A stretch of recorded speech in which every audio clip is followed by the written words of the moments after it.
Acho que deve estar gravando agora. Deixa eu só me certificar disso. Tá gravando, sim. Tá com a... Tudo bem. Então, voltando aqui, o texto, irmãos, vai ser um pouco mais longo, né, que o anterior, mas vamos ler em duas partes, tá? A primeira parte vai ser o término da narrativa de Caim e Abel, e depois a segunda parte é no final da aula, só vamos ver algumas coisas relevantes na descendência de Caim, tá?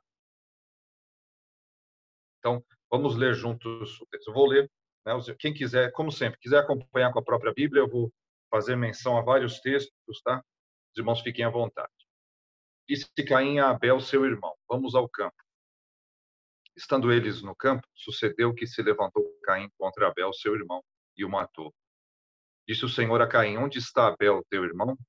Ele respondeu: não sei. Acaso sou eu tutor de meu irmão? E disse Deus: que fizeste? A voz do sangue de teu irmão clama da terra a mim. És agora, pois, maldito por sobre a terra, cuja boca se abriu para receber de tuas mãos o sangue de teu irmão.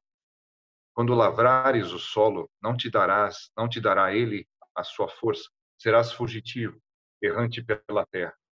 Então disse Caim ao Senhor: é tamanho o meu castigo que já não posso suportá-lo. Eis que hoje me lanças da face da terra, e da tua presença hei de esconder-me. Serei fugitivo e errante pela terra. Quem comigo se encontrar me matará. O Senhor, porém, lhe disse: assim, qualquer que matar a Caim será vingado 7 vezes. E pôs o Senhor um sinal em Caim, para que o não ferisse de morte quem quer que o encontrasse. Retirou-se Caim da presença do Senhor e habitou na terra de Nod, ao oriente do Éden. Vamos orar. Pai, nós te agradecemos por este momento, nós te agradecemos pela tua palavra, te louvamos por ela, que é viva e eficaz e poderosa para discernir os nossos pensamentos, os nossos atos. E é isso que queremos rogar a ti neste momento, que o Senhor venha discernir os nossos pensamentos, os nossos atos, as nossas palavras, colocar diante de nós a verdade, ouvirmos a tua voz. Esse é o nosso desejo. Rogamos pela santa e perfeita ação do Espírito Santo sobre nossas vidas. Em nome de Cristo oramos. Amém. Irmãos, na aula do domingo passado, então, só lembrando, né, nós vimos um pano de fundo em Gênesis 3, na questão do proto-evangelho, a promessa em Gênesis 3:15, as duas sementes e a inimizade que Deus colocou, a nudez coberta por Deus, ali o caráter sacramental, né, das vestes que Deus fez para o primeiro casal, a graça ali, né, se mostrando após a pregação do evangelho de forma visível no sacramento das vestimentas, e depois o exílio do primeiro casal, né, ao oriente do Éden, e o querubim colocado com uma espada. A gente vai, de novo, voltar a esses temas, tá? Porque eles são a base para entendermos, de fato, o relato de Caim e Abel. Depois nós vimos a descrição dos dois irmãos, aqui no lado esquerdo, né, na aula anterior, os 2 primeiros versículos, o nome de Caim, nós vamos voltar a isso de novo, a questão do nome dele ser um jogo de palavras, como Eva falou sobre o seu nascimento, o nome de Abel, né? Nós vimos isso. As duas ofertas relacionadas às duas pessoas, já ali se revelando, então, a inimizade entre as duas sementes, né? E a reação de Caim, nós vimos isso, e terminamos a aula aí. Como é que ele ficou irado com Deus e como Deus ainda falou a Caim, falou de forma graciosa, de forma misericordiosa, né? E agora, na aula de hoje, nós vamos ver como é que Caim, de fato, responde à pregação do Evangelho de Deus. Quando Caim vai se aproximar de Abel, ele sentiu ódio de seu irmão, percebam, né? Inveja, ódio de Deus e do irmão. E quando ele se dirige a Caim ou a Deus, de forma alguma vai ser no sentido de se arrepender do seu pecado ou de buscar reconciliação, né? Pelo contrário, ele vai no outro extremo. Então, esse é o efeito também da pregação da palavra de Deus em discernir, né, os pensamentos e as atitudes de Caim. Discerniu de fato. Ele é descendência de Satanás. E foi o que ele fez. Então, nós vamos ver hoje a resposta dele, que é o homicídio, né? E o julgamento que Deus profere sobre ele.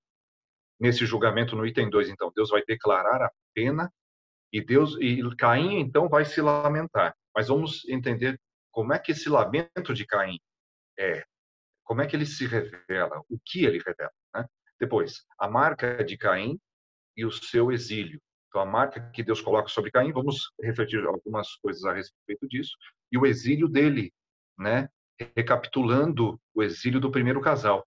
Na verdade, o episódio com Caim, há muito mais coisas sobre Caim do que sobre Abel, né? Na verdade, nesse capítulo 4, como isso recapitula o julgamento de Deus com Adão e Eva, as palavras são parecidas, né? Como já vimos algo no domingo passado, hoje veremos mais, como recapitula aquele episódio de Deus tratando com Adão e Eva, porém, com uma diferença crucial, que vamos ver, né, no caso de Caim, a diferença de Caim para Adão e Eva.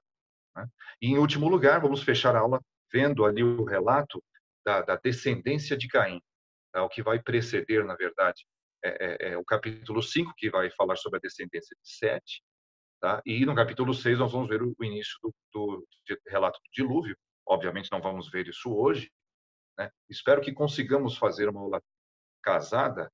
Eu gostaria de, domingo que vem, falar sobre essa revelação pré-diluviana, por assim dizer, né? Antes do dilúvio, o que Deus revela para nós, em Gênesis 6, por exemplo, né? Vamos ver. Mas hoje encerraremos com essa questão da descendência de Caim, tudo bem? Então, em primeiro lugar, homicídio e seu julgamento. Mais uma vez, irmãos, eu vou pedir aí que para que se atenham às cores. Eu tentei fazer as cores para ajudar. Pode ser que atrapalhe, tá? E eu gostaria que alguém me falasse também. Isso aí fica mais atrapalhado do que ajudar. Tá? Mas a ideia é focarmos nas cores, nas correlações de ideias, na temática. Então, em primeiro lugar, foque no vermelho. Foque no vermelho. Veja, Caim se levantou contra Abel, seu irmão, e o matou. Então, a questão do homicídio, ou, se você preferir, existe uma palavra até especial para isso, né? Que é fratricídio. Você mata o seu próprio irmão de sangue. Então, o que Caim fez, eu não lembro se tem algum advogado aqui na aula, né? Tem a Edna, esqueci da Edna, né? Talvez eu já tenha em mente o que agrava, né, o pecado do homicídio. No caso de Caim, você tem vários agravantes, né? Ele premeditou, ele matou com as próprias mãos, por assim dizer. Pode ter sido uma morte, tudo indica que foi uma morte cruel, não foi envenenamento, pelo menos não há nenhum indício contra isso, né? Ele se levantou contra o irmão e foi com as próprias mãos, foi premeditado, foi o seu próprio irmão, né? O motivo foi, você pode pensar, fútil, acho que isso são agravantes, né? Se você for imaginar, né? O pecado de Caim, o primeiro homicídio que é relatado na história, ele é cruel, ele é horrível, horrendo, né? E por que isso nos é revelado? Né? Então, em primeiro lugar, essa questão desse homicídio. Né? A inimizade entre as sementes, irmãos, começa a se revelar, então. A questão das duas sementes aqui, Gênesis 3,15 o pano de fundo para essa questão. Deus é que coloca essa inimizade. Então, nos lembremos disso, porque isso está dentro do plano de Deus, está dentro do decreto dele. Quando ele fala, eu colocarei essa inimizade. Né? Não que Deus, de qualquer forma, fosse responsabilizado pelo pecado de Caim. De forma alguma. Né? Nunca. Mas não quer dizer que ele não tenha... usar a palavra decretado é um pouco complicado, a gente entra em outra discussão, né, a respeito da responsabilidade humana e a soberania de Deus, que a Sandra Gaio e o Gualberto, né, levantaram muito bem o tema no domingo passado, mas ele permeia, né, o evento.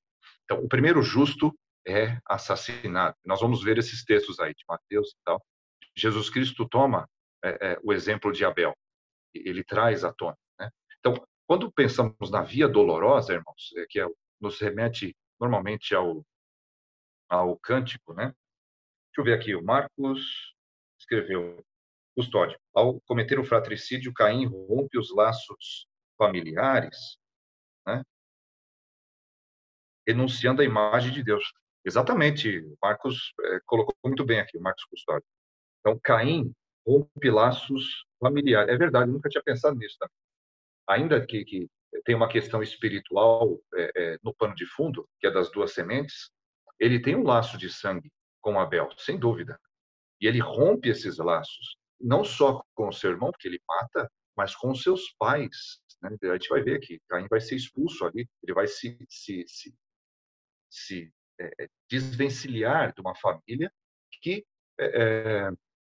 John Owen, quando vai falar sobre isso, ele fala: a primeira igreja sobre a terra foi uma família de sangue, foi a família de Adão e Eva, foi a primeira igreja, foi o primeiro povo, o primeiro ajuntamento solene. Então, Caim foi para o culto, o primeiro culto, ele estava lá, na sua oferta, não é? Então, veja, ele rompe com essa imagem semelhante de Deus, como disse o Marcos aqui, logo no início. Quando ele rompe com a família, ele rompe com a igreja também, que é a primeira igreja sobre a face da terra, não é?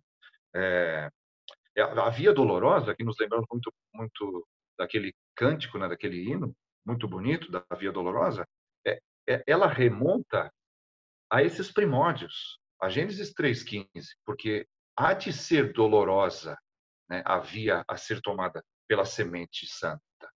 Isso foi profetizado. Abel é o primeiro, então, a cumprir a profecia. Ele está no cumprimento da profecia. A profecia tem um clímax, obviamente. Ela dá o tom, o sentido da história. E tem um clímax. Obviamente, não só clímax, como essência e substância de todas as coisas, que é Jesus Cristo, né? Mas Abel está inserido ali. Então, ele é o primeiro que pega a via dolorosa. Mas, ainda assim, nós vamos ver nos textos, o querubim não é removido. Isso é relevante. Abel morre. E aí poderia se pensar, ele foi ferido.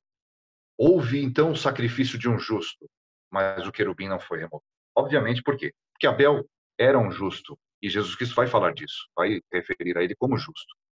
Mas ele era um justo, ele não era o justo, não é? Então, os justos de Deus são justos no justo. Então, o próprio Abel, de fato, foi justificado pela fé em Jesus Cristo. Então, a sua justiça não era própria de Abel, era daquele que haveria de vir.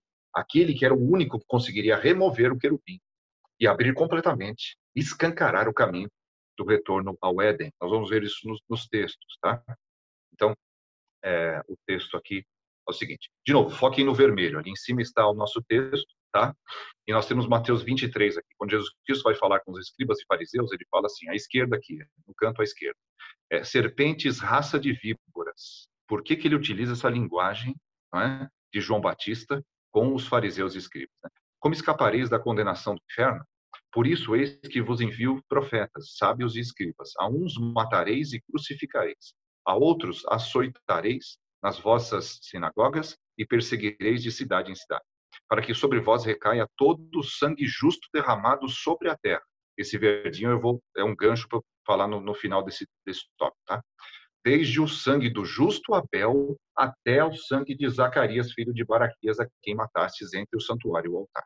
Isso aqui puxaria uma outra aula, porque esse Zacarias está na história, foi um sacerdote, ele é filho de Joiada, aquele sacerdote que, na verdade, foi o grande nome do reinado de Joás, né? Joás, que já tinha fugido, né, da grande matança de Atalia, que estava buscando a linhagem de David, que ela matou todo mundo, quase todo mundo, mas Joás já se safou. Então, você vê, está alinhado com a temática, essa citação aqui de Zacarias, tá? Mas isso é um outro tópico, depois você pode procurar, tá? A história de Zacarias, e você vai ver muitas semelhanças, tá? A Atalia, não por acaso, era filha também de quem? Acabe e Jezabel. Depois você pode ler, tá? Tudo bem. qualquer forma, Jesus Cristo faz um relato aqui a Abel, o sangue do justo derramado sobre Abel. Ele está falando para quem? Ele está falando para os fariseus. Os fariseus e escribas vão falar, mas senhor, poderiam falar, né? Está falando do sangue de Abel. O que nós temos a ver com o sangue de Abel? Jesus Cristo está falando tem tudo a ver. Porque vocês são raça de víboras. Não por acaso ele vai usar o nome serpentes, raça de víboras. Eles são descendência de Satanás. E vamos ver isso com muito mais clareza, né, nos textos do Evangelho de João. Tá? Então, isso acontece. Jesus Cristo dá relato, tá? Testemunho sobre essa morte de Abel e como isso remonta, assim, e na verdade é um progresso na revelação no que diz respeito a Gênesis 3:15, tá certo? Jesus Cristo está falando isso aqui claramente. Mas, vejam, a morte de Abel não abre o caminho, não retira o querubim. Aí você vai para Mateus 27, tá? À sua direita aqui. Tá? Mateus 27, versículo 50 diz: E Jesus, clamando outra vez com grande voz, entregou o Espírito. Agora não é Abel morrendo, agora é o justo, o descendente, que nem diz Paulo, a semente de Abraão. Não é descendentes no plural, Paulo vai falar isso em Gálatas, né? Mas o descendente, agora ele está entregando o Espírito. E no 51, eis que o véu do santuário se rasgou em duas partes de alto a baixo. O querubim foi retirado. Isso é, logicamente, né, o símbolo do véu foi rasgado.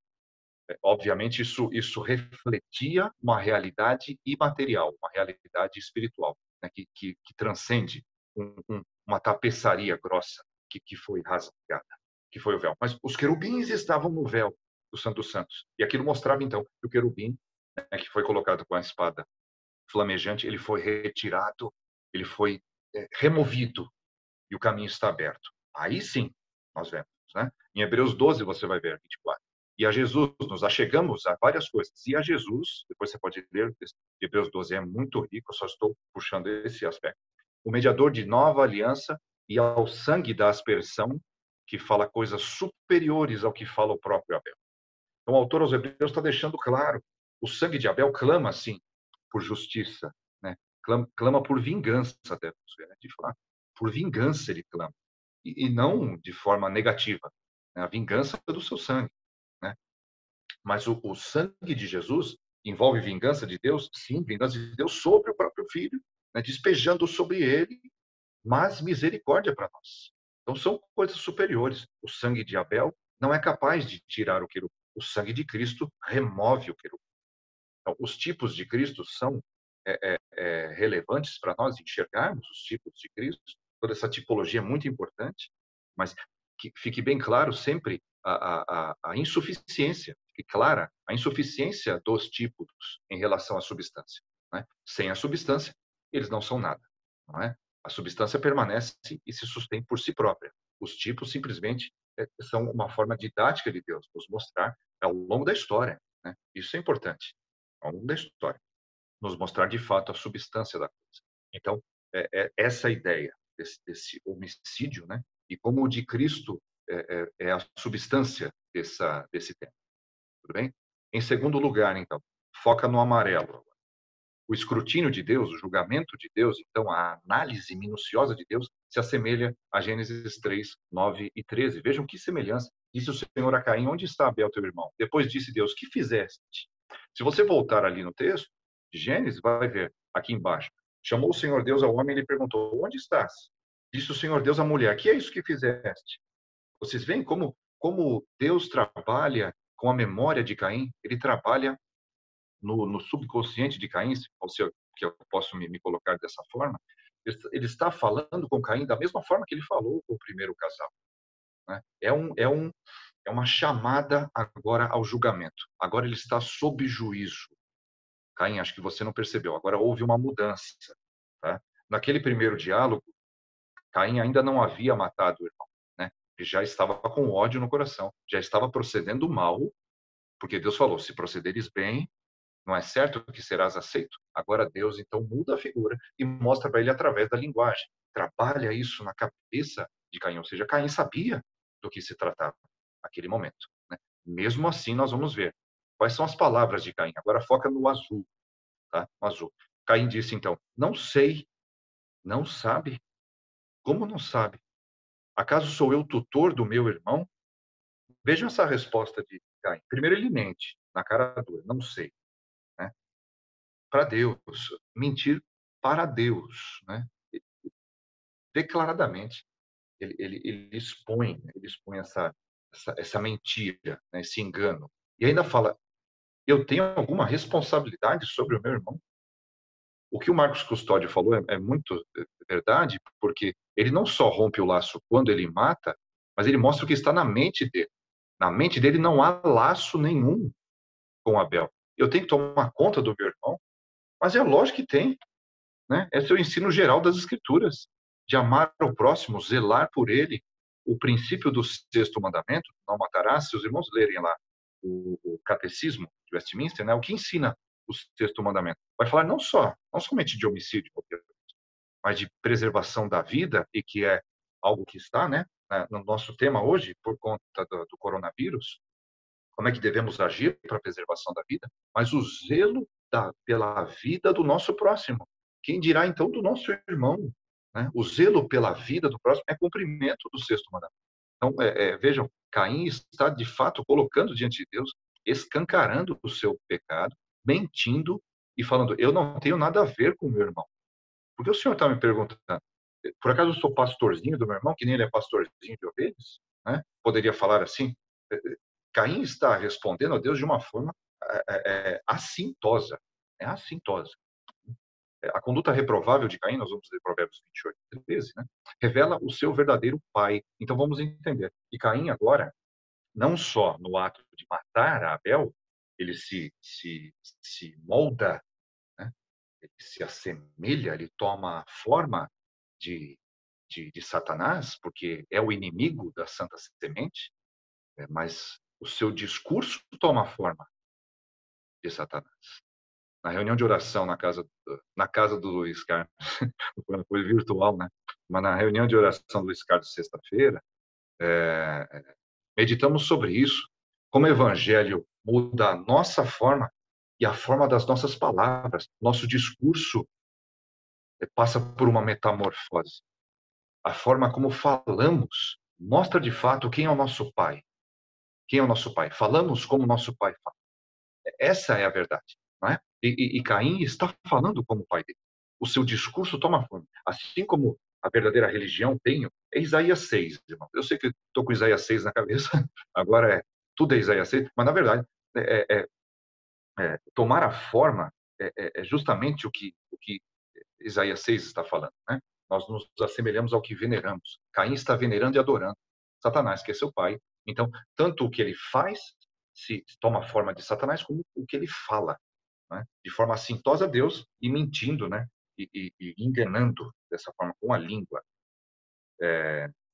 Marcos Custódio escreveu de novo: Caim parece querer se apropriar da soberania de Deus. Vejo o orgulho pelo pecado. Exato, muito bem. Ele está orgulhoso. Eu fiz mesmo. Né? Essa ideia de Caim, até do próprio nome dele, né? Que o homem consegue fazer. Então, obrigado, Marcos. Ele escreveu aqui, quer se apropriar da soberania de Deus. Muito bem lembrado, porque é o pecado original, né, do ser igual a Deus, primeiro casal. Só que Caim cai nisso, ele faz isso e tem orgulho disso. Isso vai piorar.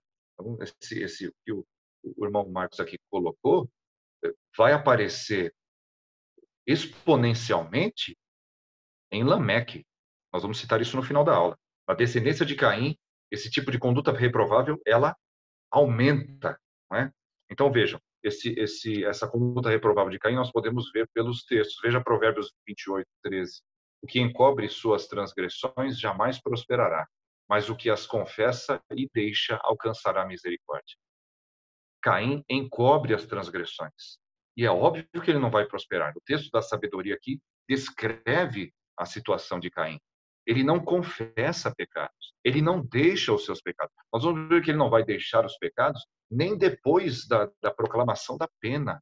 Ainda que ele fale, está muito pesado para mim, ele ainda não confessa. Ele não confessa o pecado. Ainda que veja a morte diante de si, ele não confessa o pecado.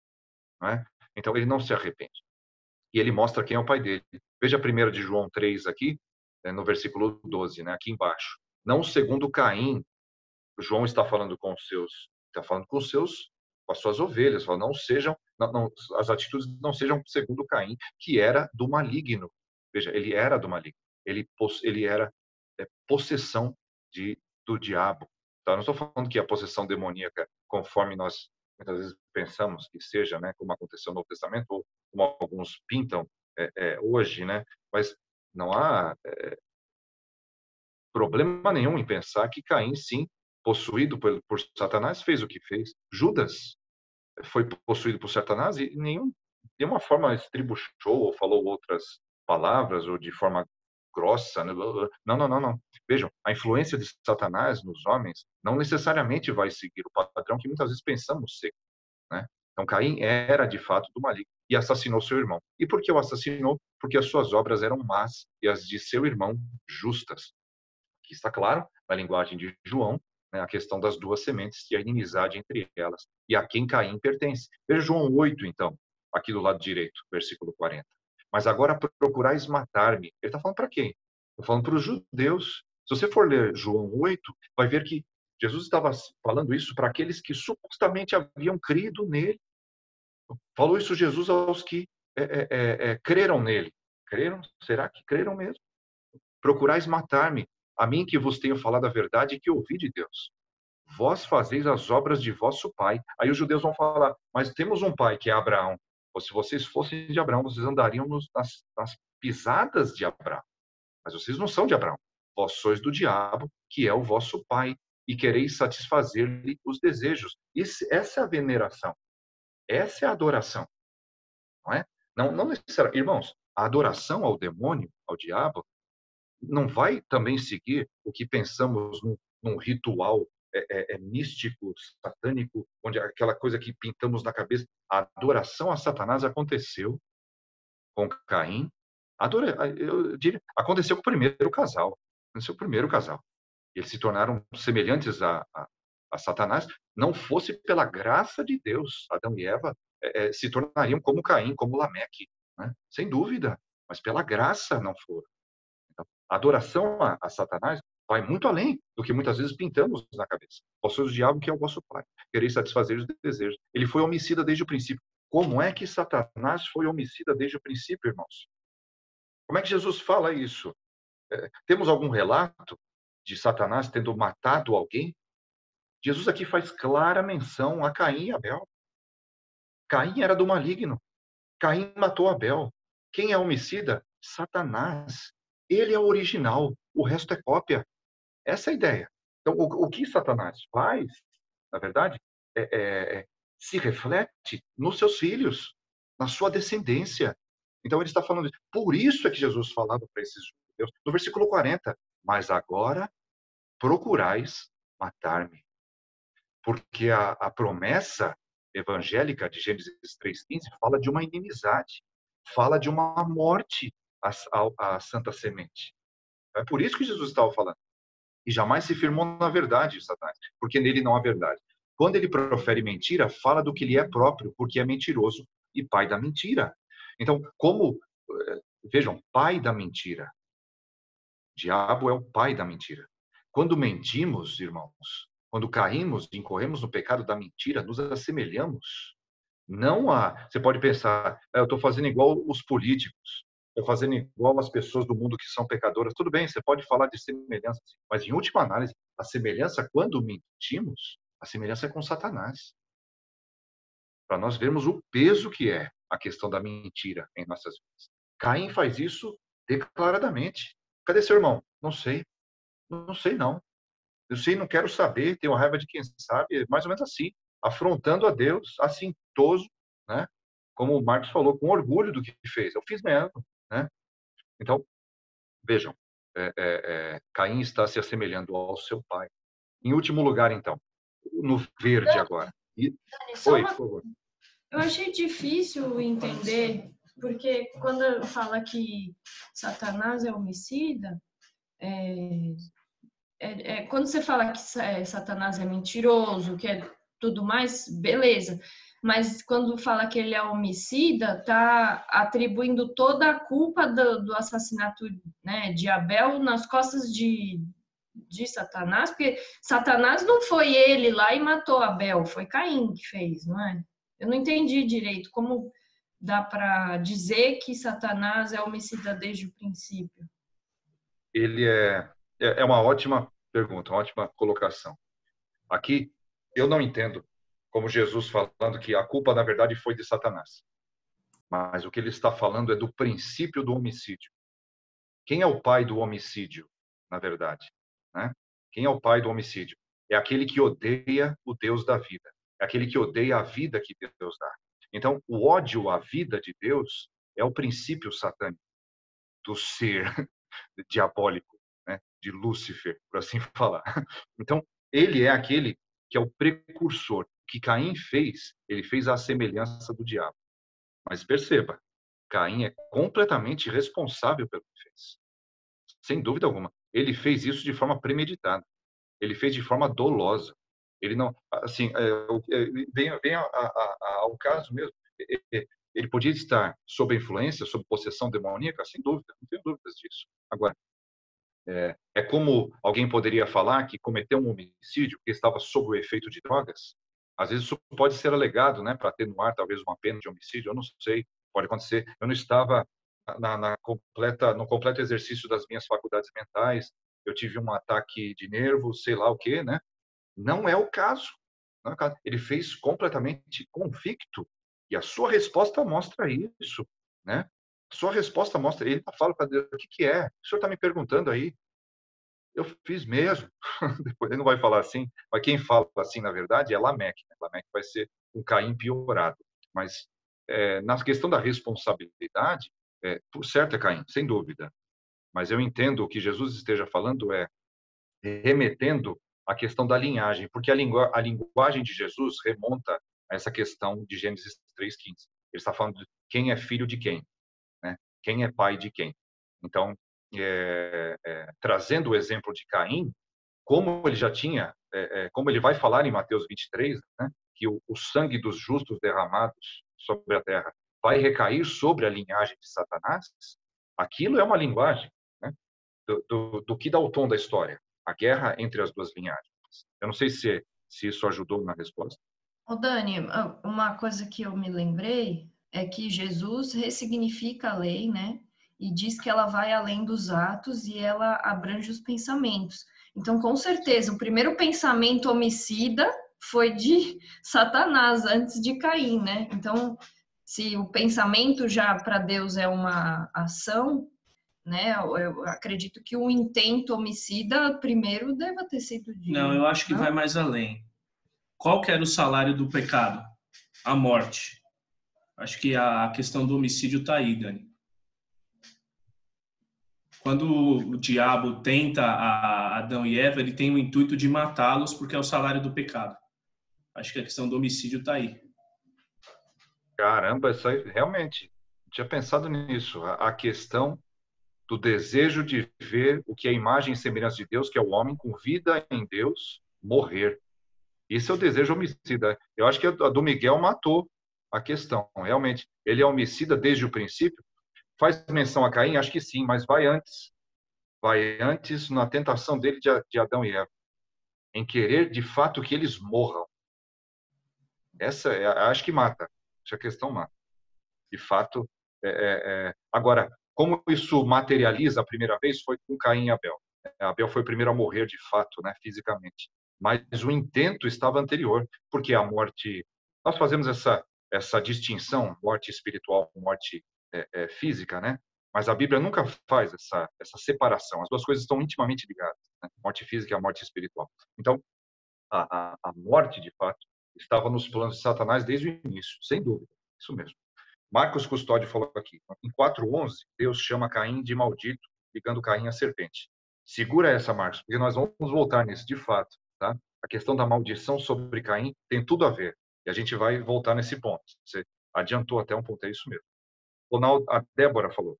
A motivação parte do coração pecaminoso. Exato. Muito bem. No texto, né, que Jesus fala de onde, o Tiago, né?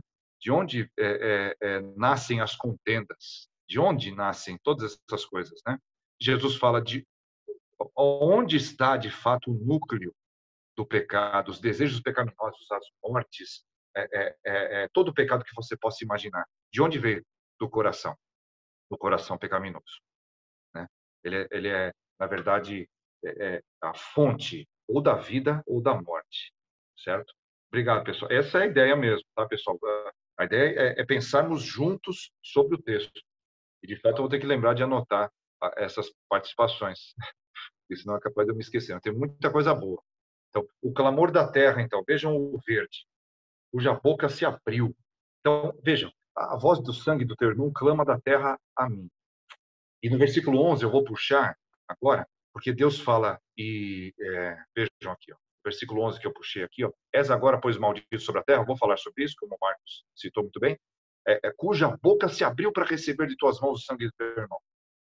Qual que é a questão aqui? Né? Um comentarista enxergou uma ligação que eu nunca tinha enxergado. Veja, Romanos 8, 19 a 22 vai falar: a ardente expectativa da criação aguarda a revelação dos filhos de Deus, pois a criação está sujeita à vaidade, não voluntariamente, mas por causa daquele que a sujeitou, na esperança de que a própria criação será redimida do cativeiro da corrupção, para a liberdade da glória dos filhos de Deus. Agora o ponto, porque sabemos que toda a criação a um só tempo geme e suporta angústias até agora. Tem um sentido escatológico aqui, o discurso de Paulo em Romanos 8 é bem escatológico, tá? Nesse sentido.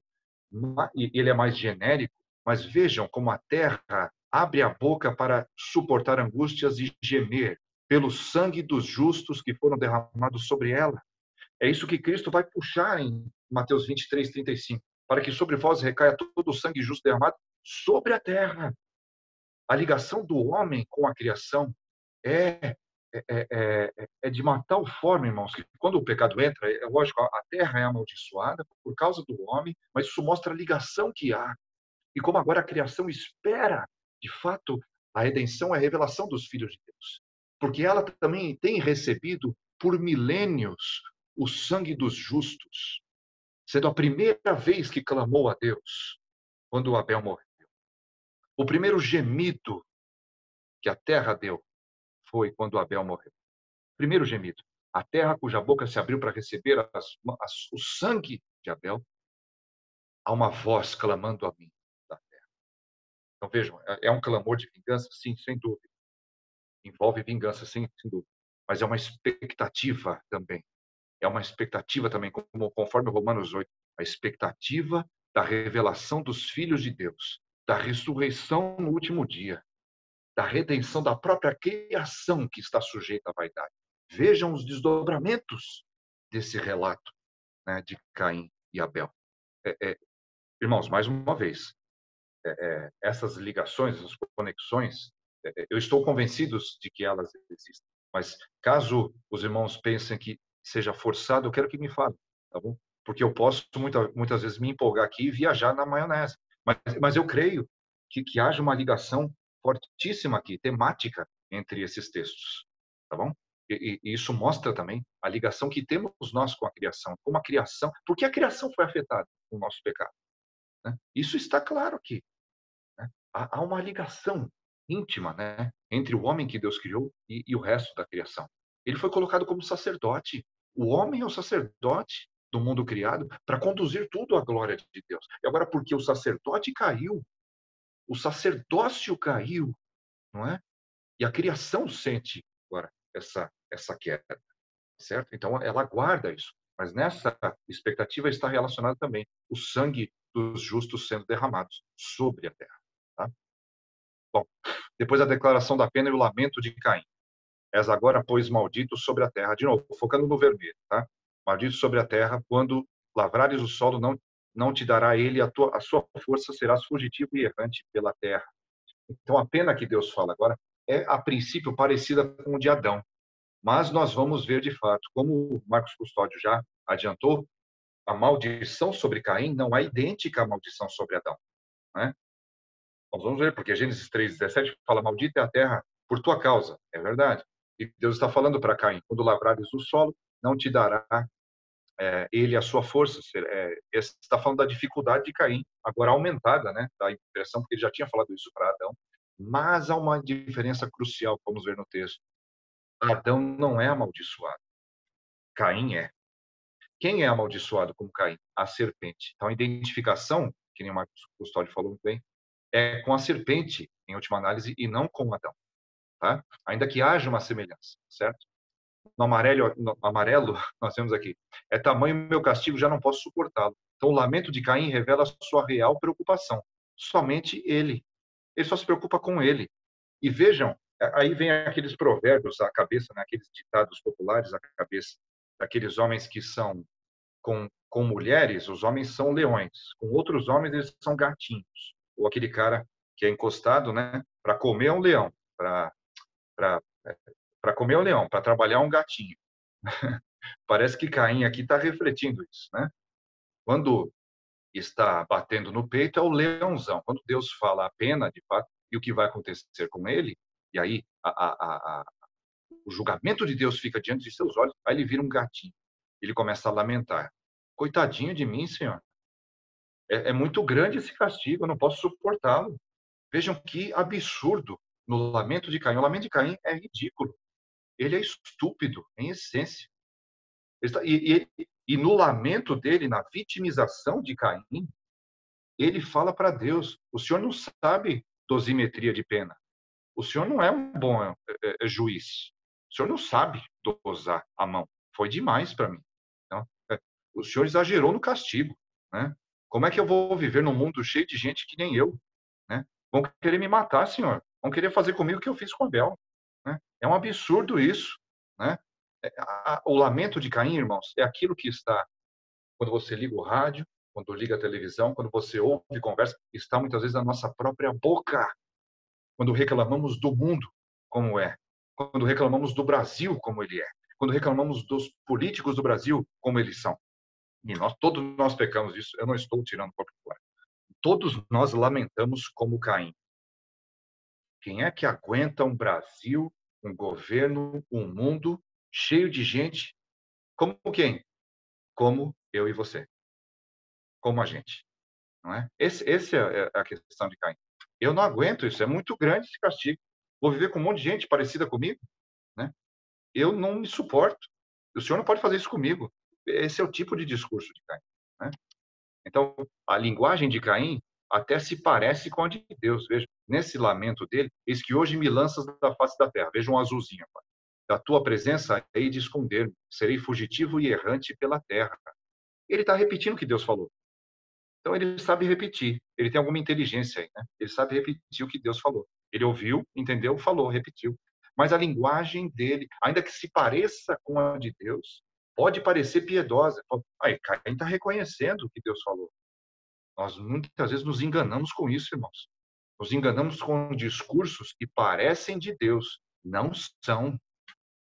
São aparentemente piedosos. Discurso falando, aí, você viu? Está falando de Deus, está falando da Bíblia. Calma aí, alto lá.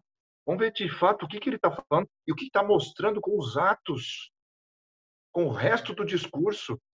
Caim não pode ser tomado por esse discursinho onde está em azul aqui, que é emprestado de Deus. Tá certo? Nós vamos ver no Salmo 5:9 como o salmista fala de fato como funciona a língua do ímpio. Né? E por fim, Caim teme a homens. Só uma questão nesse azulzinho que também é interessante. Aparentemente ele está repetindo o que Deus falou, mas Deus não fala que ele vai se esconder, que ele tem que se esconder da presença dele, né? Entendi. Bom, Miguel, apesar de não aparecer, né, serás fugitivo e errante pela terra, eu entendo até que talvez Caim esteja adicionando isso. Eu não vejo essa adição como a adição que Eva fez, por exemplo, né? A palavra de Deus, se não pode tocar no fruto e tal. Mas você se lembra o que Adão e Eva fizeram quando Deus os procurou? Né? Eles se esconderam de Deus. Então, essa ideia de se esconder de Deus é medo mesmo. E depois Deus os chama para perto e os veste. Então, vejam, aquele é muito bom a lembrança, né? Porque é a consolação de Deus. Não temais, eu sou contigo. Já começa aí desde o começo. já começa, perdão, já começa desde a primeira história, onde ele chama Adão e Eva para junto e os veste. Fala, vocês não precisam ter medo de... Agora com Caim é diferente. E acho que Caim sente essa pancada. Então, eu entendo que ele esteja falando isso. Eu vou ter que fazer que nem os primeiros pais. Eu não serei vestido por Deus. Eu não estou recebendo o sacramento, né? O que piora para o lado dele. Porque dá para entender que Caim sabe, ele sabe da história, ele sabe do evangelho, só piora para o lado dele. Ele conhece a história do sacramento das vestes, a história dos que se esconderam os primeiros pais, né? Então, eu entendo por esse lado.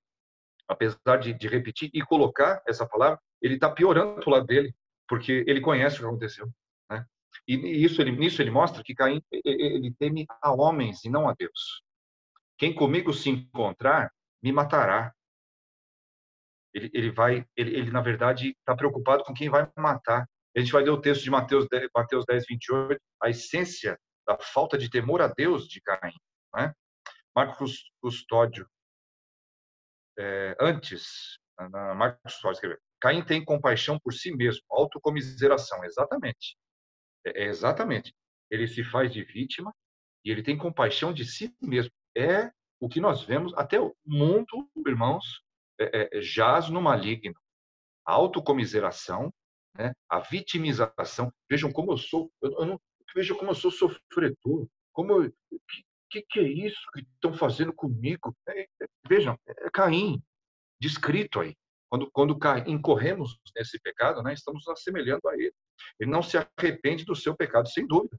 Não se arrepende. Ele está preocupado consigo mesmo, né? Ele tem dó dele mesmo, né? É aquela busca que nós ouvimos, aquela baboseira psicológica que se fala que você precisa aprender a se perdoar. Você precisa se aprender a se perdoar. Quem é você para se perdoar? Caim talvez esteja falando, eu preciso me perdoar, eu ainda não me perdoei do que eu fiz, eu não estou merecendo tudo isso. Que? Isso é um absurdo. Ele está falando direto com Deus, né? E fala dessa forma. Então vejam os textos aqui. Ó. Primeiro o vermelho, em Gênesis 3, veja. Então o Senhor Deus disse à serpente, visto que isso fizeste, maldita és. A identificação com Caim está. A maldição vai sobre ele. Com Adão, não. Adão é maldito, é a terra por tua causa. Eu já ouvi uma discussão uma vez, se Adão tinha sido salvo ou não. E agora? Adão foi para o céu ou não? Eu não sei até onde é válida, né, essa discussão, mas eu não tenho dúvidas diante desses contrastes que Adão e Eva permaneceram sob a graça especial de Deus. Porque Adão não foi amaldiçoado. A terra foi. Caim foi amaldiçoado. Então, o primeiro casal foi salvo pela graça. E você quer Adão recebeu do sacramento das vestes. Ele e Eva. Então, ele participou da comunhão com Deus pós-pecado, né? Ele participou do evangelho. Eu não tenho dúvidas quanto a Adão. E vejam, nesse contraste, Caim mostra o seu destino, né? Daniel. Alguém? Oi, Ivani? Isso. Então, a gente sabe que Caim foi para o inferno. Sim. Ele já tinha aquela atitude pecaminosa dele, a índole dele era pecaminosa, né? Mas Deus sabia de tudo isso, o que iria acontecer. Sim. Mas não vem escrito por que ele aceitou tudo isso, que ele fez tudo isso. Ele é soberano, né? Dona Ivani, se a gente retomar essa discussão, essa discussão do domingo passado, mas sempre, isso, o que a senhora está pensando é o que deve permear nossos pensamentos de fato. Tudo o que acontece, Deus não está como espectador. Ele não assiste aos eventos como nós assistimos. Ele não faz interpretações do que ocorre depois das coisas ocorrerem. Na verdade, a interpretação de Deus sobre os eventos dá significado aos eventos. Entendeu? Nós olhamos as coisas depois de ocorridas e tentamos interpretar, buscando, né, pela verdade de Deus, a interpretação os significados das coisas. Mas os significados são a própria interpretação de Deus, por conta de sua soberania e seu decreto. Então, o que a senhora falou tem que sempre acontecer. Esse tipo de pensamento sempre tem que acontecer. Mas sempre vamos pensar, de fato, Deus é soberano. E quando ele pergunta para para Caim, onde é que está seu irmão? Não é porque Deus não sabe onde está Abel. Não é porque Deus não sabe. Eu não sei, eu não estou achando Abel. Onde é que ele está? Eu estou ouvindo umas vozes aí, né, da terra, mas eu não estou conseguindo encontrar Abel. Essa não é a questão, né? Deus, de fato, sabia, mas ele entra em conversação com Caim. Mesmo assim. Bom, depois o amarelo aqui, vejam. É tamanho meu castigo, não posso suportar. Então, Caim é egoísta. Vejam o que Tiago fala em 3,14. Isso na NVI, tá? Contudo, se vocês abrigam no coração inveja amarga e ambição egoísta, não se gloriem disso, nem neguem a verdade. É o que o Marcos Custódio tinha falado, né? Ele tinha orgulho do pecado. Caim matou Abel por inveja. A gente pode afirmar isso com todas as palavras, porque Jesus Cristo foi morto por inveja. Isso os evangelhos falam. O crucificaram por inveja, por ambição egoísta, né? Então, vejam que o texto de Tiago aqui se aplica muito bem a Caim, né? Alguns irmãos escreveram aqui, eu vou ler. Maria Isabel escreveu aqui. Pensei nisso. O primeiro juiz é Deus. Caim aqui quis julgar a si mesmo. Muito bem colocado. Caim buscou julgar a si mesmo. Ele se colocou no lugar de Deus mesmo no lamento. A dona Maria Isabel colocou muito bem aqui, como nós fazemos muitas vezes. Não podemos perdoar a nós mesmos. Verdade. Porque quem dá a sentença é Deus, né? Quem dá a sentença é Deus. A sentença de morte de Caim já estava estabelecida por Deus, sem dúvida. Dona Isabel falou tudo aqui. A questão é, Caim, mais uma vez, se coloca no lugar de Deus no que diz respeito ao juízo de Deus. Woodley Poe aqui escreveu. Daniel, eu acho importante mencionar o versículo 4:7. Se procederes bem, não é certo que a serás aceito. Se todavia procederes mal, eis que o pecado jaz à porta. O seu desejo será contra ti, mas cumpre a ti dominá-lo. Deus avisou para Caim para não cair, mas ele caiu. Isso mostra também a mão de Satanás nisso. É verdade. Vamos lembrar desse texto que o Paul colocou aqui. O pecado jaz à porta, né? Cumpre a ti dominar isso. Caim não fez isso. Então o pecado o devorou, tomou conta. De fato, Satanás estava à espreita, né? Não que Satanás seja o pecado personificado, não estou falando isso, mas o princípio pecaminoso, né, que está ali originalmente em Satanás, estava à espreita. E Deus avisou Caim, ele avisou. Caim teve chance, irmãos, a chance de Caim foi real. O que a dona Ivani falou é importante porque às vezes pensamos de forma fatalista. Caim já ia cair mesmo. Eu não sei porque Deus fez aquele teatrinho e falou que o Paul lembrou aqui, né? Cumpre a ti dominá-lo, procede bem. Irmãos, a realidade da chance de Caim é indiscutível. Deus não faria isso por um teatrinho. Caim foi completamente responsável pelo que fez. Mas Deus não deixou de ser soberano nos seus decretos, né? Então, isso esse tipo de pensamento permeia aqui, né, o relato. Depois, no azulzinho aqui, ó, quando Caim tem uma linguagem parecida com a de Deus, ele mostra até conhecimento do Evangelho, né? Salmo 5:9. Pois não tem eles sinceridade nos seus lábios. O seu íntimo é todo crimes. A sua garganta é sepulcro aberto e com a língua lisonjeiam. É como se Caim tivesse falado, eu sei que o Senhor fala a verdade. Ele fica lisonjeando a Deus, repetindo as palavras de Deus e ainda lembrando do episódio da fuga de Adão e Eva, né, diante da presença de Deus. Mas não há sinceridade nos lábios de Caim. O seu íntimo é todo crimes. Né? Sua garganta, no fundo, é um sepulcro aberto. E ele só teme homens. Mateus 10:28. Não temais os que matam o corpo e não podem matar a alma. Quando o Caim fala, quem comigo se encontrar vai me matar. Senhor, quem poderá me defender? Mas Jesus está falando, não temais os que matam o corpo e não podem matar a alma. Temei antes aquele que pode fazer perecer no inferno tanto a alma como o corpo.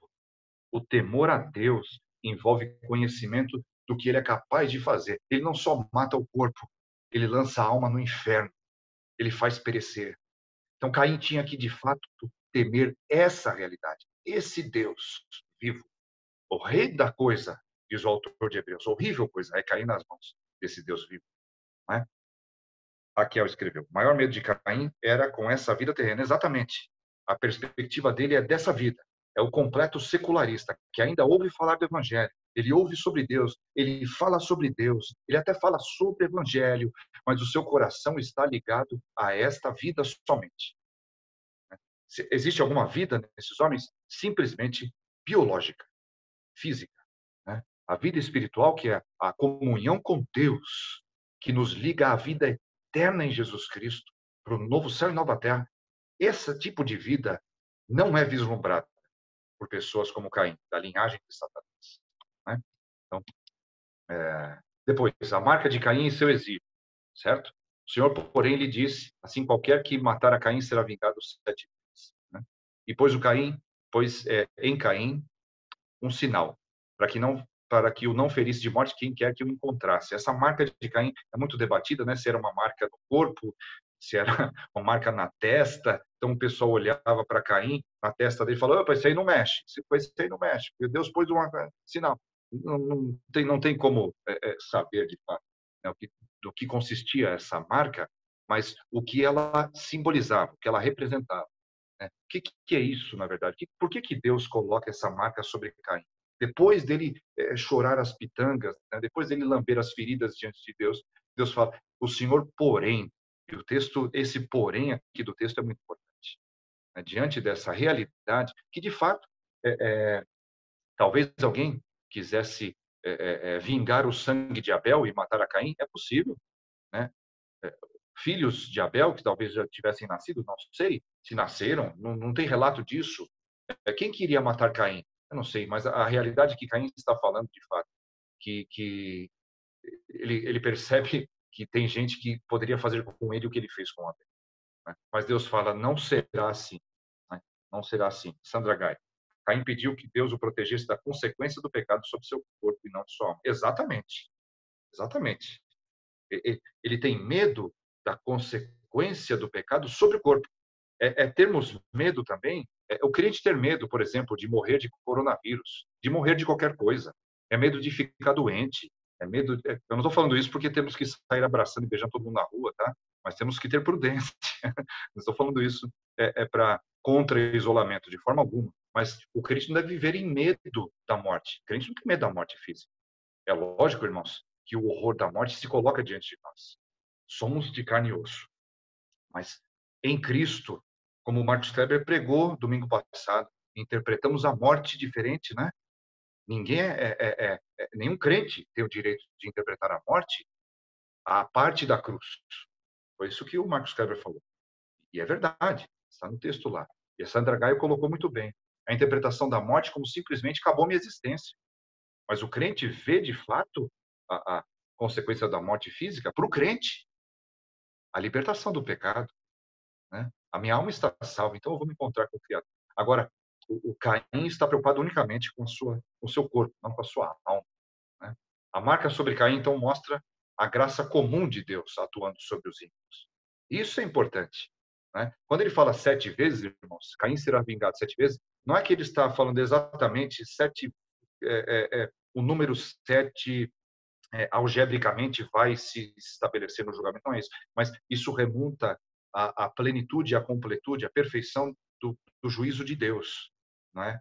Então, tem um comentarista que fala muito bem. Isso aqui é o início, né, do julgamento na graça comum que temos nos estados políticos estabelecidos, né, nos sistemas judiciários dos países. Mas o sistema judiciário tem um monte de falha. É verdade, porque são homens pecadores.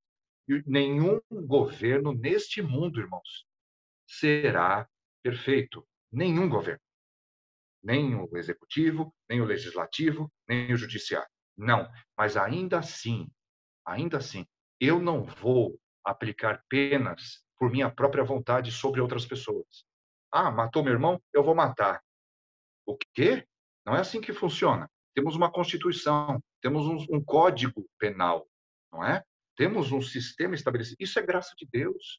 Isso é graça de Deus. E Deus está falando para Caim: não vão fazer contigo o que você fez com Abel, porque eu estabeleço o que não se faz na terra. E para que não seja um caos, Deus estabelece a graça comum. A graça comum é espetacular, irmãos. E Deus estabelece isso sobre Caim. Ele não é destituído totalmente de graça, Porque a graça comum está sobre ele. Isso vai acontecer, em final, né? As pessoas ficarão totalmente destituídas de graça no inferno. Lá é o único lugar que não há nenhuma graça. Qualquer graça da parte de Deus. Caim ainda é alvo da graça comum de Deus. Que paciência, irmãos. Que Deus bondoso e gracioso com Caim. Diante do que ele fez, diante do assinte, diante do lamento, que é ofensivo a Deus também, Deus ainda concede graça a Caim. Que Deus é esse? Que Deus é esse, irmãos? Essa questão. Diante de Caim, nós vemos a revelação. Porque o ponto aqui, final, não é Caim, mas é a graça de Deus. A graça não só redentora, salvadora especial, mas a graça comum sobre o homem, sobre os filhos de Satanás. Deus derrama graça sobre os filhos de Satanás. Como isso é possível? Então, esse tipo de coisa deve nos levar à adoração a Deus, a louvá-lo. Né? O que ele faz com os homens que perseguem os cristãos hoje. Ele ainda concede graça comum àqueles que perseguem seus próprios filhos. Então, amar os inimigos, irmãos, é um mandamento que Deus nos dá, porque esse tipo de sentimento existe sobre ele. A origem é em Deus. Não é em nenhuma criatura, senão o próprio Criador de todas as coisas. Então, Adão e Eva, vejam, enfrentaram o exílio com a graça especial. Esse é o grande contraste aqui de Gênesis 3,15 com Gênesis 4,15. Adão e Eva enfrentam o exílio, mas com a graça especial. Eles saem do Éden, mas saem vestidos por Deus. Eles saem com o Evangelho. Eles saem com a graça especial. É um exílio com a graça especial.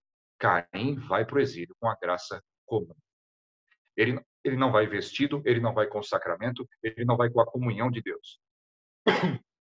Mas ele vai com a proteção que Deus ainda derrama sobre pessoas que são iníquas, que são pecadoras.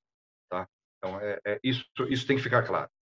E depois, o banimento, né, esse exílio na direção oriente, mostra afastamento da presença de Deus. Irmãos, isso aqui também seria uma outra discussão, tá? Com Êxodo e Levítico, a descrição do tabernáculo com uma direção oriental, tá? E isso mostra... A questão não é geográfica aqui, tá? A questão é geográfica, mas o sacerdote vinha do Oriente para o Ocidente, entre aspas, com sangue para se aproximar de Deus. Era a figura de trazer algo que suprisse a demanda do querubim com a sua espada. Então, e a direção é um recurso, eu diria, um recurso retórico, é um recurso na linguagem hebraica aí, para mostrar para aqueles leitores que ou você se afastava de Deus ou você se aproximava de Deus. Então vejam que Caim foi para ao oriente do Éden. Esse tipo de linguagem aparece antes no exílio de Adão e Eva, que foram banidos da presença de Deus, mas foram ainda com a graça especial, né? E retornavam, a ideia é que eles retornavam às portas, entre aspas, né, do jardim com os seus sacrifícios, como Abel fez, né? Se apresentar diante de Deus com sangue, com sangue. Abel é o protótipo, né, do primeiro sacerdote com sangue. Isso vai acontecer na literatura depois do tabernáculo, do templo. Tá? Eu só vou mostrar alguns textos de Gênesis que mostram essa direção oriental, mostrando como afastamento ou aproximação de Deus. Tá? Mais uma vez, não é uma questão geográfica. Não sabemos nem com exatidão onde o Jardim do Éden era. Tá? Mas é um recurso retórico. Tá bom? Então vamos ver no texto aqui. Na questão de Gênesis 3, aqui são os textos para esse banimento oriental. Vejam, aqui em cima primeiro, Gênesis 3, 24. E havendo lançado fora o homem, pôs querubins ao oriente do jardim do Éden, tá? E uma espada inflamada que andava ao redor para guardar o caminho da árvore da vida, ou seja, guardar o caminho da comunhão com Deus, do encontro com Deus, ao oriente do Éden. Gênesis 11, 2. Vejam aqui embaixo à esquerda. E aconteceu que partindo eles do oriente, que relato que é Gênesis 11, Torre de Babel, afastamento de Deus, a busca de construir uma cidade, de ser independente, da autonomia, do afastamento de Deus. E ele fala, partindo eles do Oriente. A linguagem aparece aqui de novo. Gênesis 13, quando Ló vai escolher a campina onde está Sodoma e Gomorra. Partiu Ló para o Oriente, se afastando de Deus. Essa linguagem não é simplesmente, mais uma vez, não é porque um local geográfico simbolizava unicamente a presença e outro o afastamento, mas está mostrando como Ló se afastou da presença de Deus quando escolheu para si a campina do Jordão, onde estava Sodoma e Gomorra. E em Gênesis 14, quando Abraão vai socorrer Ló na guerra dos 4 reis contra 5, você pode ler lá também.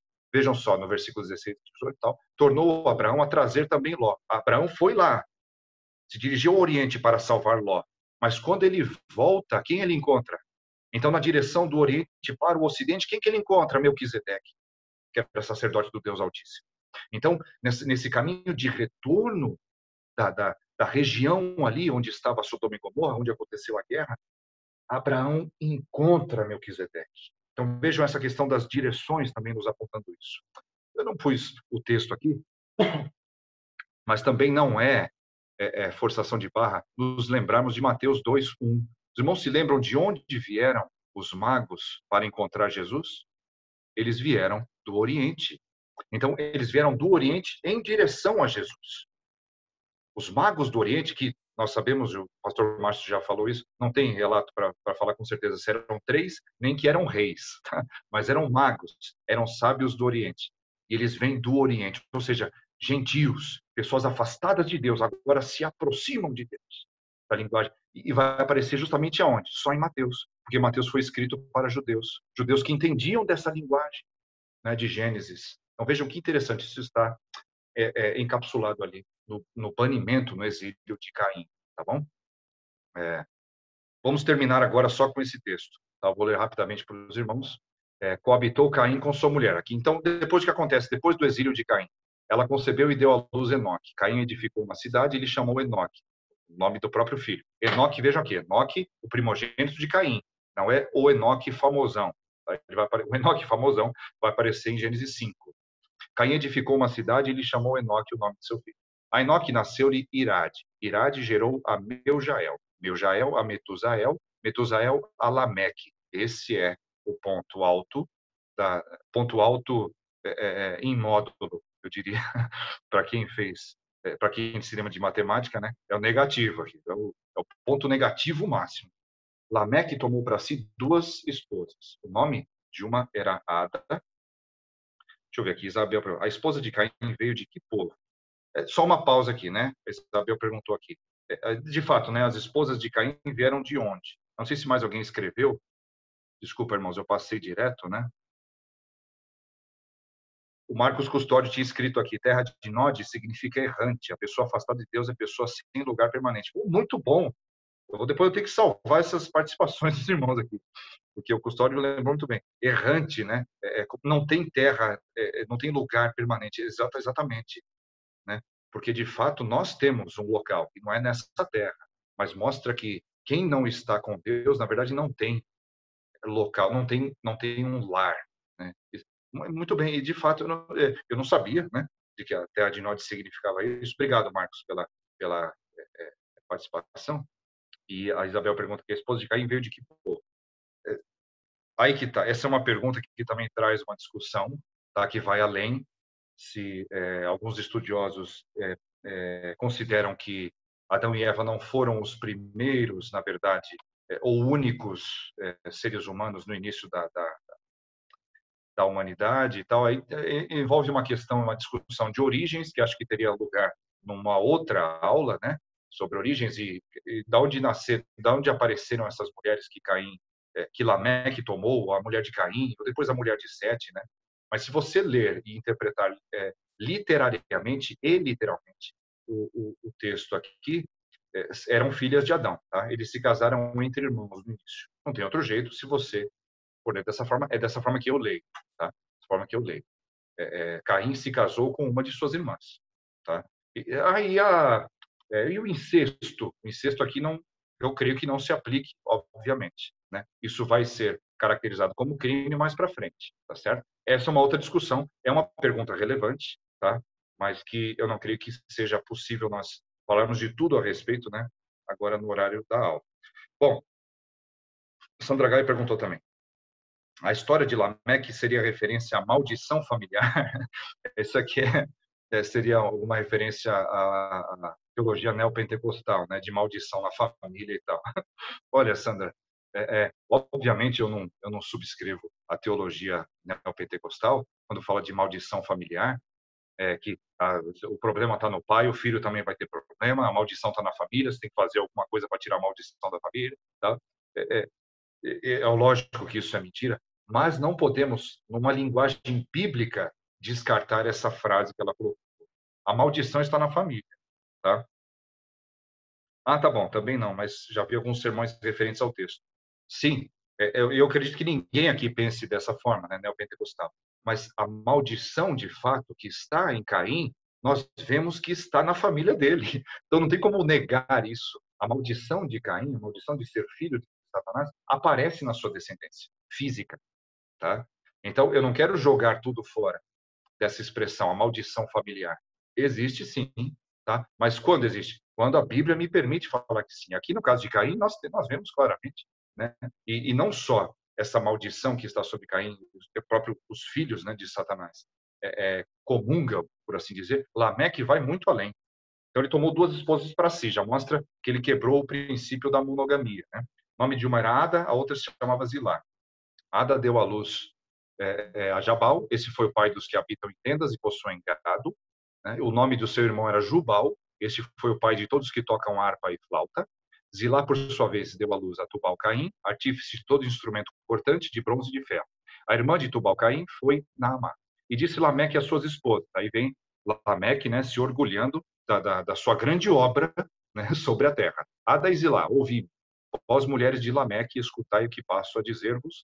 Matei um homem porque ele me feriu, e um rapaz porque me pisou. 7 vezes se tomará vingança de Caim. Vejam que ele conhece a palavra de Deus. Lameque não é um ignorante quanto aos decretos de Deus.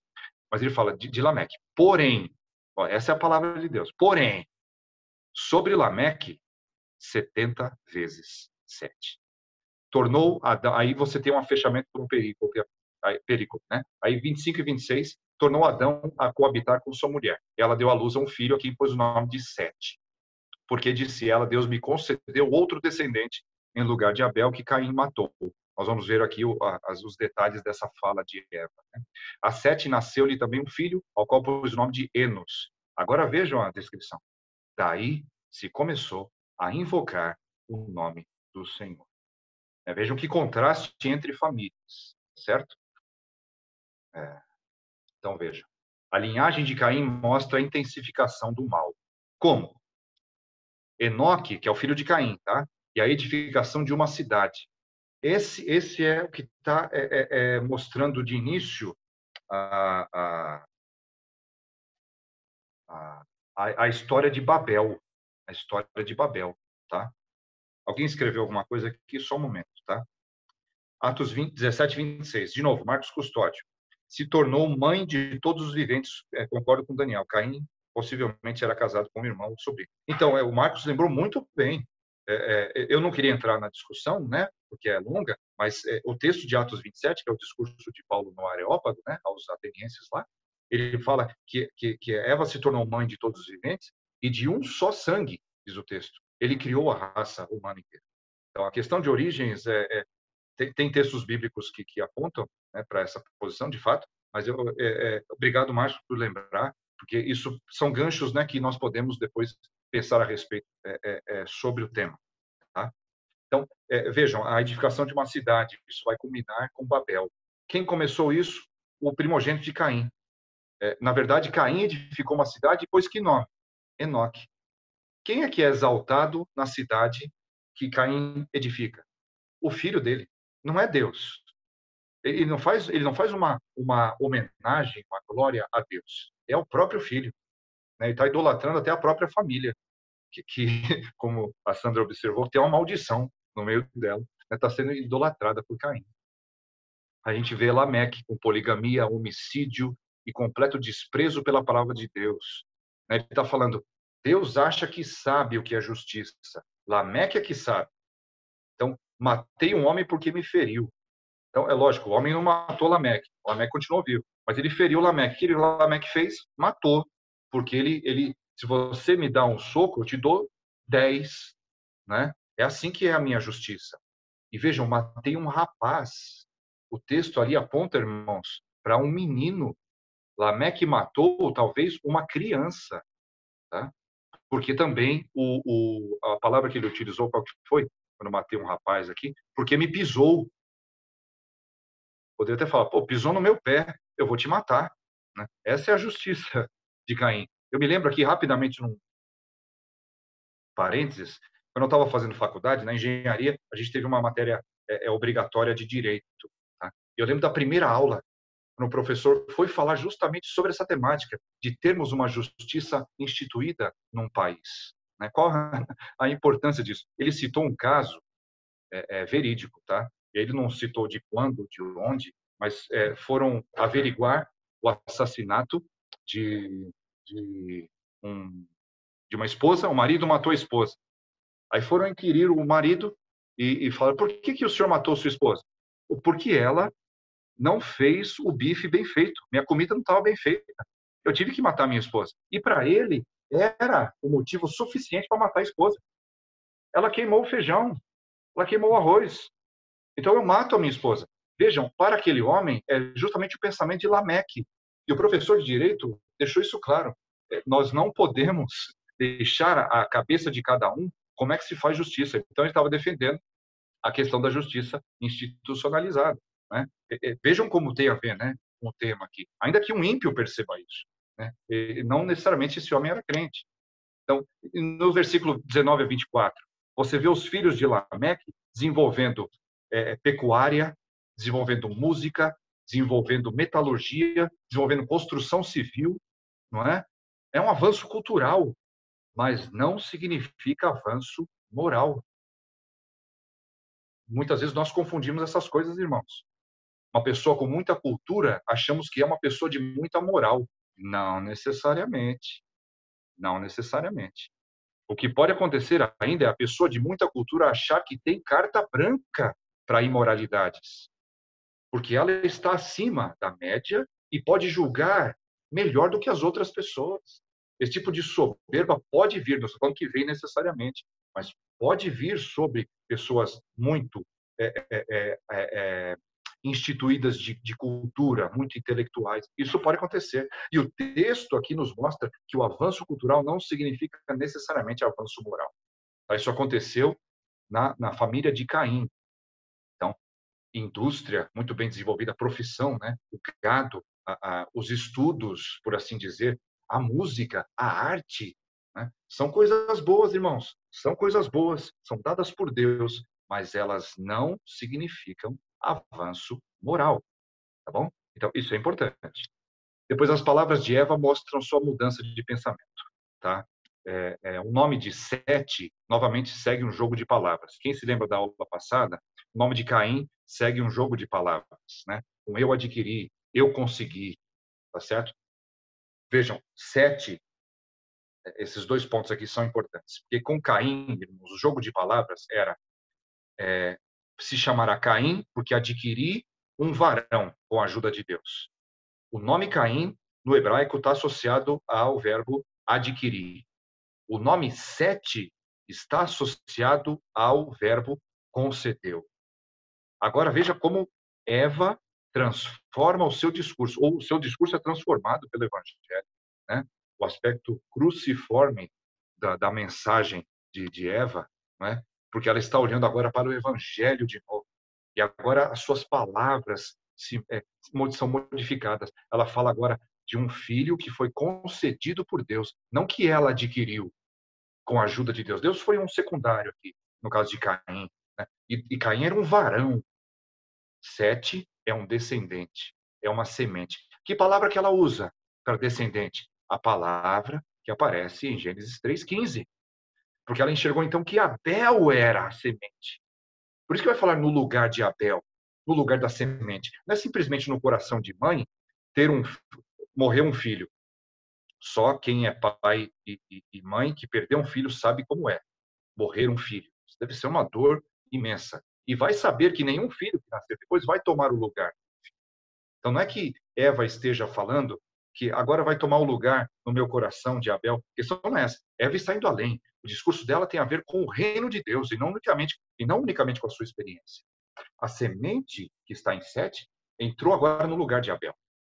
Então, ainda que Abel não tivesse descendência colocada na Bíblia, Sete desponta agora como o descendente de Gênesis 3:15. Entenderam? Então, Eva, na sua linguagem, agora mostra a sua fé, a sua conversão legítima, certo? Isso é importante também mostrar. Depois, irmãos, Enoque e Enos são a primeira geração de Caim e Sete. Veja, em vermelho Caim, em verde Sete. Já fica um contraste aí. Enoque, edificação de uma cidade com o seu nome. Enos começa a se invocar o nome de Deus. Enoque, em verde, que é na 7ª geração, contrasta com a 7ª geração de Caim. Então vejam as gerações, Sete e Caim, sendo aqui colocadas ao lado. Isso vai aparecer em Gênesis 5, né, para Enoque. Mas Lameque é o extremo da maldade na linhagem de Caim. E Enoque? Enoque é o extremo na linhagem de Sete de comunhão com Deus, de tal forma que andou com Deus e foi levado por Deus, foi trasladado por Deus. Não por acaso. Na 1ª e na 7ª geração nós temos essas descrições. Tá bom? Então, quais são as conclusões, irmãos? O relato de Gênesis 4 está organicamente conectado ao que aconteceu antes, então nós precisamos pensar a respeito, né? Sete, compensação. Marcos Gualberto, no Interlinear, fala: muito bem, exato. O nome de Sete tem a ver com essa compensação de Deus, né? Compensação de Abel. O Galba lembrou bem aqui, né? O nome de Sete tem a ver com a concessão de Deus, como ele apontar alguém, compensando, né, a linhagem santa, né? Compensando a linhagem santa. Mas isso é um ato de Deus. Então, Sete carrega no nome dele a obra divina, o poder de Deus. Né? Bem lembrado, o Galba aqui bem lembrou. Né? Então, isso que nós aprendemos nessas 2 aulas, irmãos, estão conectados ao que está antes. Temos que pensar sobre a criação, que é a de redenção, em Gênesis de 1-3, e também o dilúvio. Para entender melhor o relato do dilúvio, precisamos estudar essa esteira dos acontecimentos à luz de toda a revelação. Eu espero conseguir, irmãos, na aula que vem, progredirmos nisso e falarmos sobre, então, o início, em Gênesis 6, tá? Qual que é o contexto em que se estabelece ali a revelação sobre o dilúvio. Como só Noé restou. Só Noé restou. Na linhagem, né, talvez tivesse irmãos, Noé, tal, mas todos se desviaram, somente um ficou. Tá? Isso nós, se Deus quiser, veremos depois. Vejam o que esse comentarista de Mateus falou. O primogênito, ficou um A aqui, perdão, é o primogênito. Tá? O primogênito de Caim e seus descendentes são os pioneiros das cidades e das artes civilizadas. Mas o primogênito de Sete e seus descendentes são pioneiros no quê? Na adoração. Tá? Esse comentarista não está falando que na adoração nós temos que nos destituir do estudo das cidades, das construções ou das artes civilizadas. Nada disso. Mas ele está falando do contraste, do que salta aos olhos. O que salta aos olhos terrenos, irmãos, são as edificações. O que o homem pode fazer, a ciência, a arte, isso salta aos olhos. Mas Deus está mostrando o que de fato vai além do olho terreno, que ele enxerga além. Os olhos da fé veem, de fato, o princípio da adoração na linhagem de Sete. Tá? E tem sido a religião, de fato, para nós, irmãos. Essa é a conclusão. Né? Como é que nós encaramos essa questão da religião? Olhando para Caim, olhando para Abel, olhando para Sete. Né? Filhinhos, não vos deixeis enganar por ninguém. Aquele que pratica a justiça é justo, assim como ele é justo. Aquele que pratica o pecado procede do diabo, porque o diabo vive pecando desde o princípio. Para isto se manifestou o Filho de Deus, para destruir as obras do diabo. Todo aquele que é nascido de Deus não vive na prática do pecado, pois o que permanece nele é a divina semente. Ora, esse não pode viver pecando. Não pode, não tem como viver pecando, porque é nascido de Deus. Nisto são manifestos os filhos de Deus e os filhos do diabo. Todo aquele que não pratica a justiça não procede de Deus, nem aquele que não ama a seu irmão.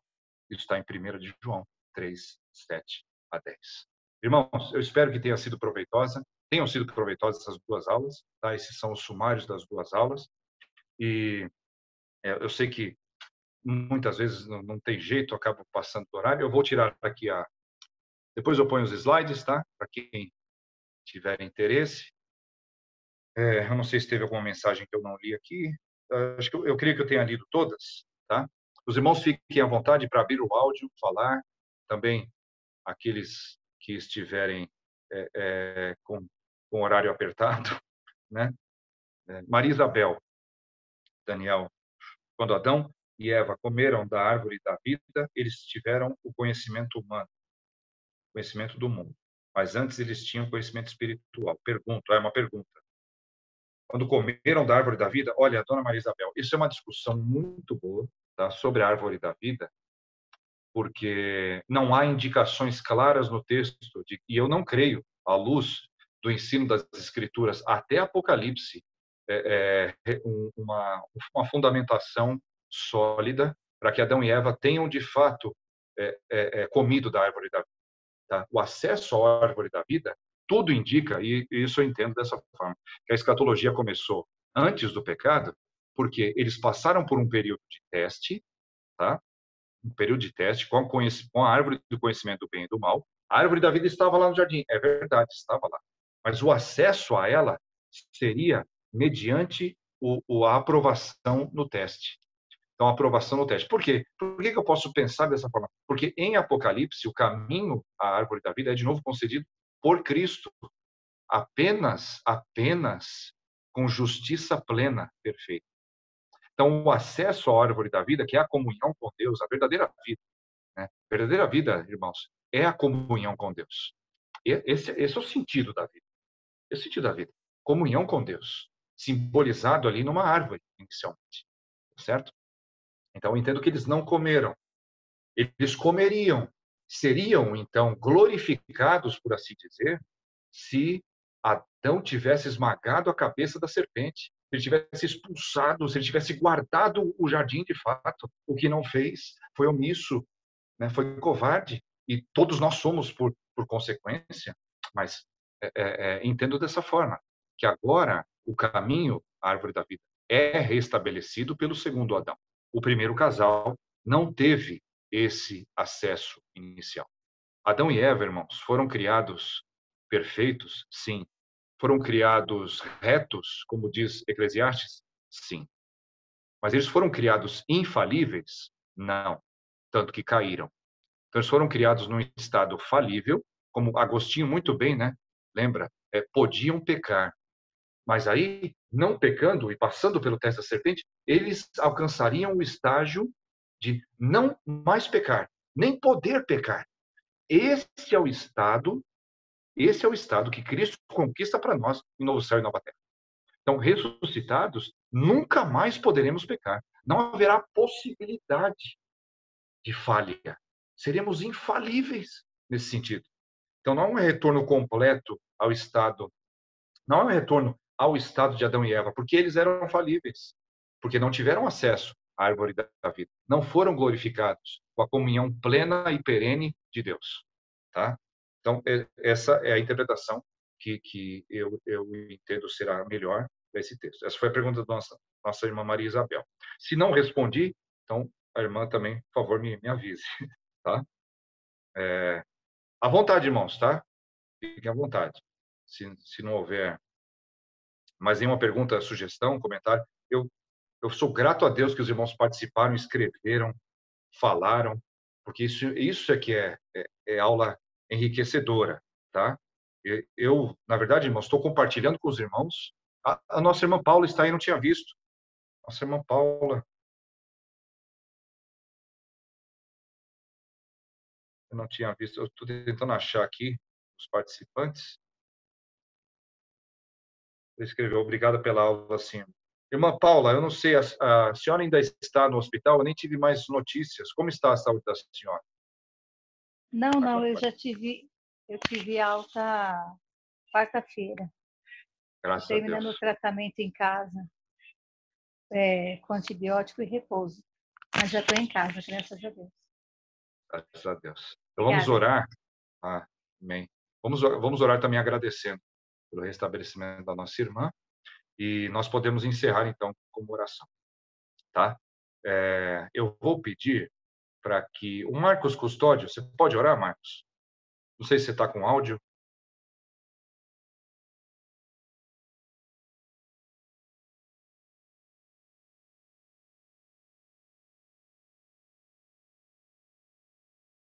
Se tiver áudio, tudo bem. Se não tiver, eu posso pedir para outro irmão.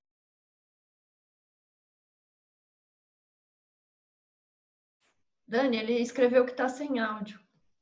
Que eu não estava vendo aqui. Desculpa, Marcos, não estava lendo, estava com o chat. Sandra Gaio está com áudio?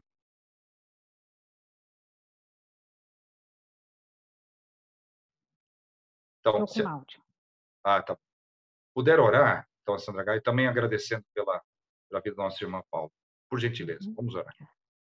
Senhor Deus e Pai, muito obrigado pelos teus ensinamentos, obrigado pela oportunidade de estar aprendendo com profundidade sobre o grande plano da salvação para as nossas vidas, Senhor. Muito obrigado porque nós fazemos parte desse povo escolhido através do sangue de Jesus, Senhor. Senhor, que a nossa vida seja digna de tudo que o Senhor tem feito em nossas vidas. Que nós saibamos reconhecer a nossa missão, Senhor, e procurar a cada dia viver de acordo com a Tua vontade, Senhor. Te agradecemos em especial pela a filha, eu não sei se é a Manuela ou qual das duas que estão aniversariando hoje e amanhã, que o Senhor esteja cuidando delas, dos seus caminhos, que sejam crianças que cresçam debaixo da Tua palavra, da Tua orientação, Senhor, a cada dia. Guarde elas de todo mal e proteja elas em seus caminhos. Senhor, te agradeço pela alta que a Paula Homer teve. Obrigada porque o Senhor preservou ela enquanto ela esteve no hospital e que o Senhor continue cuidando do seu restabelecimento em casa, Senhor. Senhor, cuida de nós nessa semana, esteja guardando a todos nós, protegendo aqueles que têm que sair para trabalhar, que estão se expondo a riscos, que o Senhor esteja guardando cada um, Senhor. Muito obrigado por esse dia, mais uma vez. Eu te peço e te agradeço, em nome de Jesus. Amém. Amém. Amém. Tinha me esquecido também, é o aniversário da Alice, acho que hoje, e da Manuela amanhã. Olha elas aí. Eu esqueci os nomes.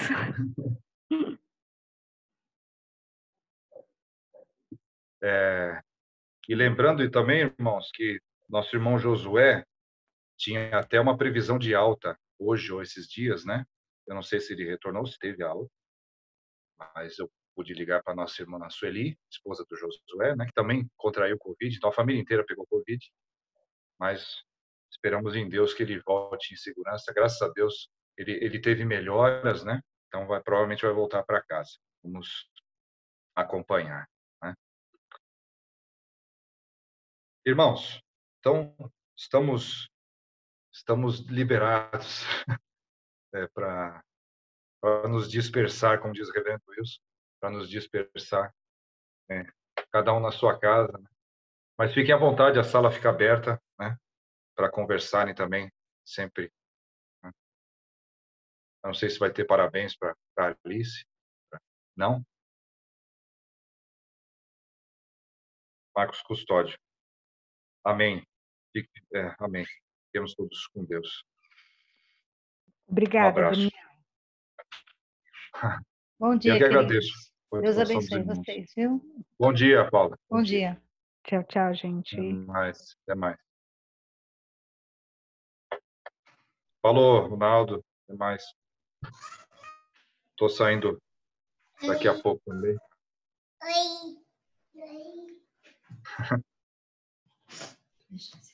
Oi, tia Bebê. Quantos anos você está fazendo? Quantos anos você está fazendo, Alice? Quê? Quantos anos você está fazendo? 8. 8 anos. Eu vou fazer 6, igual ao Vitor. Amanhã. Ao Fito.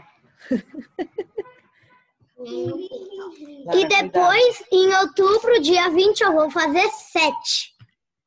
Depois ele vai passar. 20 de outubro. Aí eu vou passar a Manuela. É uma competição sim. Alice. Mas eu sempre vou estar ganhando. Eu que tô ganhando, porque eu faço aniversário antes dela. Vitor, para. Tá ganhando? Não sabia que era competição. Oi, Alice. Mal saber que ele tá perdendo de ficar mais velho. Oi, Manuazecas. O perdedor daqui, da minha família sem... Ô, Alice. Alice. Cantaram parabéns pra você hoje, amor? Cantamos, a gente levou café na cama. Dá café na cama. Esqueci. Que É a linda! tradição da família, é receber café na cama, quem faz aniversário. Vou passar essa tradição pra cá também, aqui pra minha casa. Aí eu acordei 70 horas antes. Ela fica fingindo que tá dormindo, só para esperar o café na cama. No começo ainda era uma surpresa, né? Agora já é uma Agora, tipo, que horas vocês vão me trazer meu café? institucionalizado o negócio, então não tem nenhuma surpresa. A gente tá brincando que a gente é cientista. Seu microfone tá aberto, vó. Fala alguma coisa. Eu abri agora. Oi, vó. A gente quer falar com a vovó também. Mas eu Vovô deixo essa... tá lá fora no quintal.